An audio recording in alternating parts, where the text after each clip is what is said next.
What's up, Falcons Nation?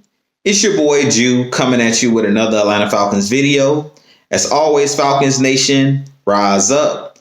In today's video, I would like to give you guys some quick Atlanta Falcons news, and then I also want to recap our second preseason game between our Atlanta Falcons and the Miami Dolphins. But if you're new to the channel, please hit that subscribe button, hit that notification bell so you'll know when I've done Atlanta Falcons content. Hit that like button for your boy. If you would like to follow your boy on Twitter and Instagram, you can follow me at Jew Talk Sports. If you would like to donate to my channel, you can donate to my Cash App, which is the $ Jew Talk Sports. But I really appreciate you guys continuing to help me grow my channel. We are currently on the road to 2,000 subscribers.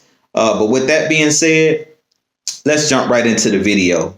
So first off, in Atlanta Falcons news, as most fans already know, AJ McCarron, our QB number 2, did tear his ACL in Saturday night's game against the Miami Dolphins. As I always state here on my channel, I hate injuries, and I do wish AJ McCarron nothing but the best. I hate seeing players go down with injuries, especially in the preseason. These players work really hard in the offseason to get ready for the season. And it was unfortunate to see AJ McCarron tear his ACL, but I do wish him a speedy recovery. But with that being said, at this point, it does put the Falcons in a tight situation, a sticky situation as far as the QB2.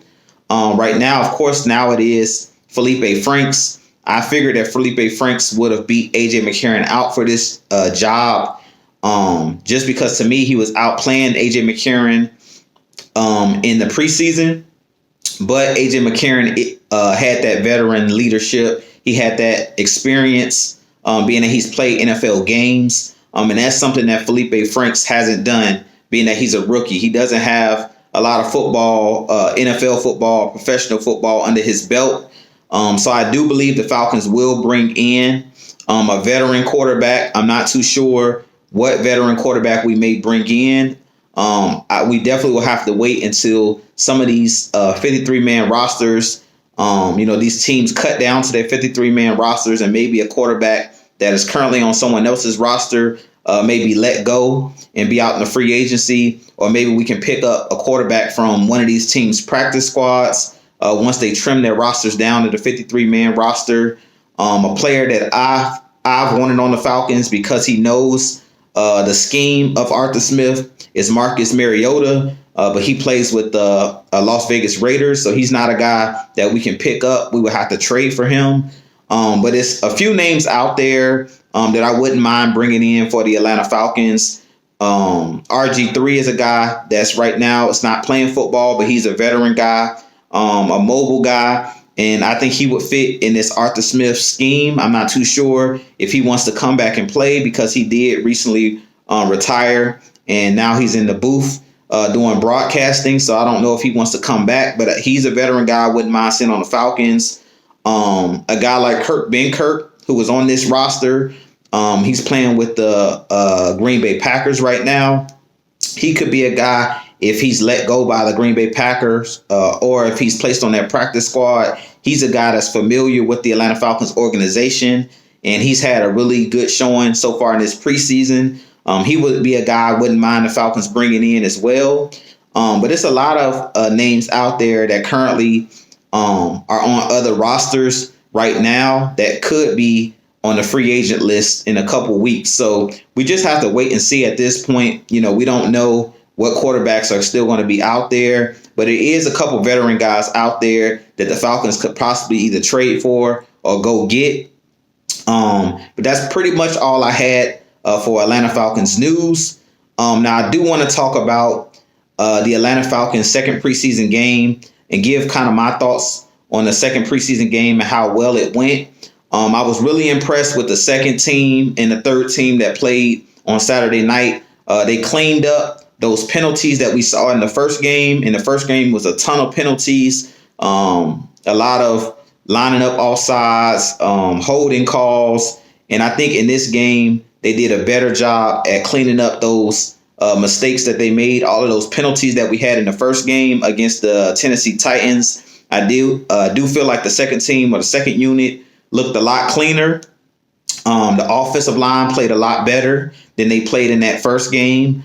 Jalen Mayfield slid in at that guard position. I do believe that Jalen Mayfield will win the starting left guard position. He played really well on Saturday night at that guard position. I think at this point, being that Jalen Mayfield is still really young and is a rookie, I do believe he's a more athletic guy as far as compared to Caleb McGarry at that right tackle position. But I mentioned it in a couple of videos that I did earlier this month.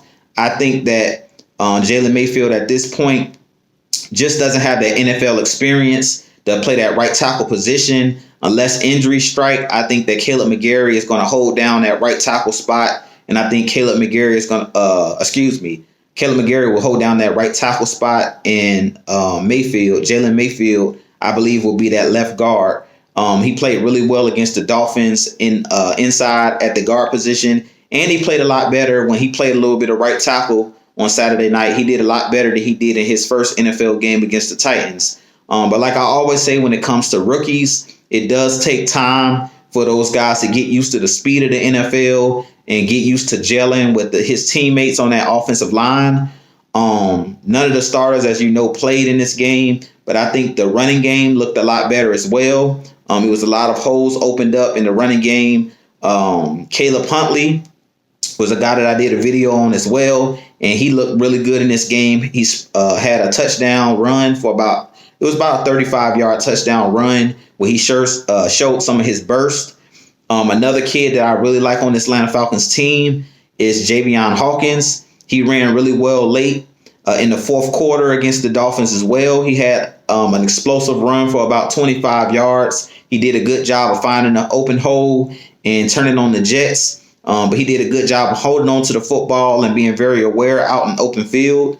But I think all of the running backs that played, Quadre Olison is another guy. He got the start, and he did really well in running between the tackles. He ran the ball very physical, did a good job of getting downhill, which we do run the zone running scheme or zone blocking scheme. And I think that Quadre Olison had a really strong showing. And I think that he had a good enough showing to possibly make this 53-man roster. Of course, he'll probably play again in the last preseason game, which will be against the Cleveland Browns this week, later on this weekend. But really impressed with the offensive line. They played a lot better. Felipe Franks actually played really well once A.J. McCarron left the game with injury. He played pretty well. He had a couple of drops that could have been touchdowns. Tarjay Sharp dropped the easy touchdown catch, a routine touchdown catch. Also, I believe it was Christian Blake, if I'm not mistaken. He also dropped the touchdown in the back of the end zone. So Felipe Franks played pretty well to be a rookie. He's still, developing, but he did have a couple of explosive runs for first downs again in this game. He showed again that he can move the pocket. He did have a couple of hiccups where he took a sack where we had a safety when we were backed up in our own end zone, which is a no-no for the quarterback position, especially, when you're in your own end zone. He has to know to scramble out and throw the ball away. So he does hold on to the ball a little bit too long at times, which is understandable for a rookie. It's taking him a little bit more time to go through his progressions. And as we know in the NFL, the pass rush and the players are a lot faster. That pocket collapse a lot quicker. So that's something that he'll adjust to. But for the most part, I think that Felipe Franks played really well for it to only be his second NFL game. And him to be forced into the game pretty much from the second quarter through the fourth quarter, because he was the only quarterback that pretty much was active due to Matt Ryan not dressing out in this game.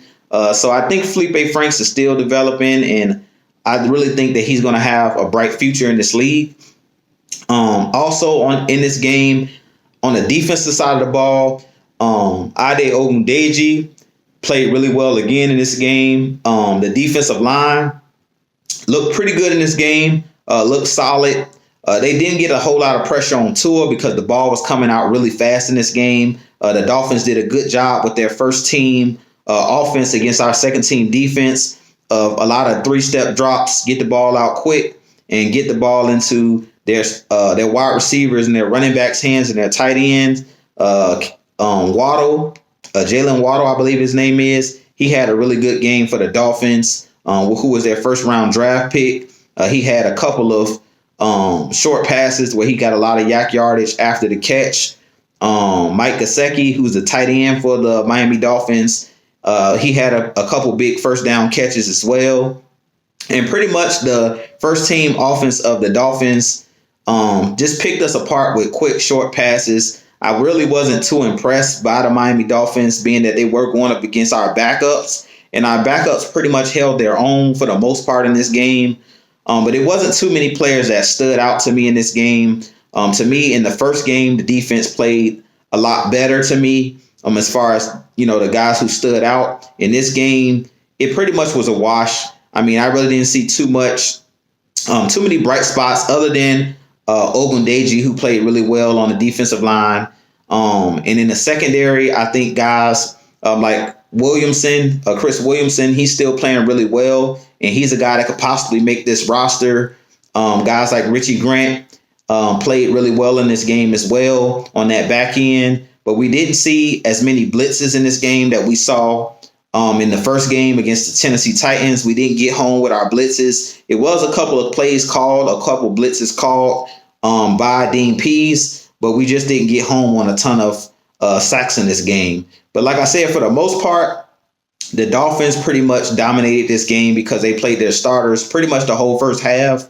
So they kind of controlled the game. But I think for the most part, what we can take from this game is that our second and third team units got to go up against real NFL players. They didn't go up against a bunch of backups. They actually got to see, the offense, the first team offense and first team defense of the Miami Dolphins. And they held their own for the most part as far as our backups. But in this game, I think the main thing that Arthur Smith was trying to get out of this second preseason game was allowing the backup players playing time so they can cut down this 53-man roster and they can see what players they're going to keep on this roster. I do believe it's going to be some tough decisions that we're going to have to make on this roster because we're loaded at wide receiver, we're loaded at running back, and we're loaded at linebacker. So it's going to be really, really tough to cut down in certain position groups. But I'm definitely looking forward to the creative ways that Arthur Smith and Terry Fontenot goes about cutting down this roster. But like I said, for the most part, all in all, the main thing I took from the second preseason game was Arthur Smith was out there evaluating the second team and third team of this unit to see what players are going to actually make the roster, the back end of the roster, and what players are going to actually be cut.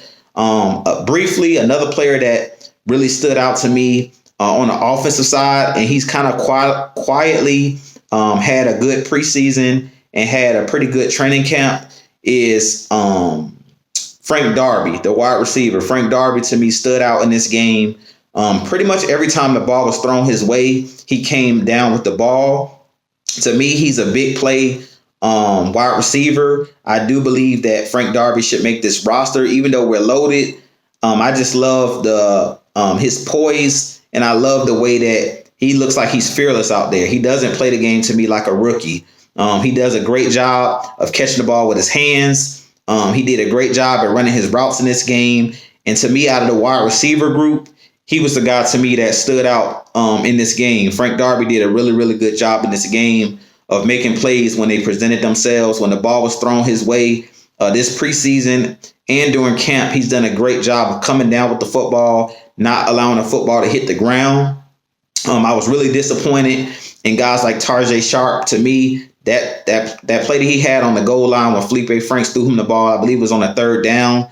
It was an easy walk-in touchdown, a routine catch. And that could come back to bite a guy like Tarjay Sharp when it comes down to cutting down this roster. Now, one thing that Tarjay Sharp has working for him is that he is a former Tennessee Titans player. So he's familiar with Arthur Smith's roster. And Arthur Smith probably has a lot of trust in him as a veteran guy. But personally, if it came down to keeping Tarjay Sharp or keeping Frank Darby, I think that Frank Darby has more upside, and I think that Frank Darby is a better wide receiver than a guy like Tajae Sharpe. As much as I think Tajae Sharpe right now is probably a smoother route runner, I think that Frank Darby does a better job at catching the ball in traffic, and he has better hands than a guy like Tajae Sharpe. But we'll see how things play out, in a couple weeks once we cut this 53-man roster down. But like I said, I was really impressed with the backups that played in this second preseason game. Really impressed on how those guys competed against the Dolphins' first team and held their own, even though we end up losing the game. I believe it was like 37-17 or something like that. The score doesn't indicate how well the second unit played. They played pretty well to be going up against the Dolphins' first team unit.